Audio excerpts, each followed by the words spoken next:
ఒక్క నిమిషం మీతో కోరుతా ఉన్నా సార్. ఈ మక్తల్ నియోజకవర్గాన్ని 2 జిల్లాలుగా విభజించి అక్కడ మక్తల్ని నాన్పేట జిల్లాకు పెట్టి ఆత్మకూరుని వనపర్తి జిల్లాకి వేసింది సార్. ఈ 2 కాన్స్టిట్యూన్సీ 2 ప్రధానమైన మండలాలు కాన్స్టిట్యూన్సీ మక్తల్ కానీ లేకపోతే ఆత్మకూరు కానీ ఎన్నో ఏళ్ల కంచి ఈ ప్రాంతానికి సంబంధించినటువంటి యువకులు వయసులో ఉన్న వాళ్ళు అందరు ఉద్యోగస్తులందరూ కూడా మక్తల్ని అదే మాదిరి ఆత్మకూరుని రెవెన్యూ డివిజన్ చేయాలని ఖచ్చితంగా మన ప్రభుత్వం వచ్చింది కాబట్టి మేము ఓపెన్ గా మీతో మాట్లాడే శక్తి ఉంది.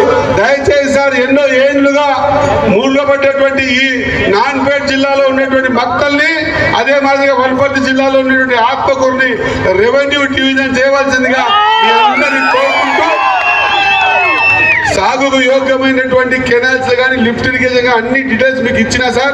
ఆల్రెడీ మీకు సంతకాలు కూడా పెట్టి మీరు ఫైనల్ పంపించడం జరిగింది. లైన్ ఎస్టిమేట్ కూడా వేయించారు. కాబట్టి మా మక్తల్ నియోజకవర్గ కాంగ్రెస్ పార్టీ ప్రజల పక్షాన మీకు హృదయపూర్వక నమస్కారాలు ధన్యవాదాలు తెలియజేస్తూ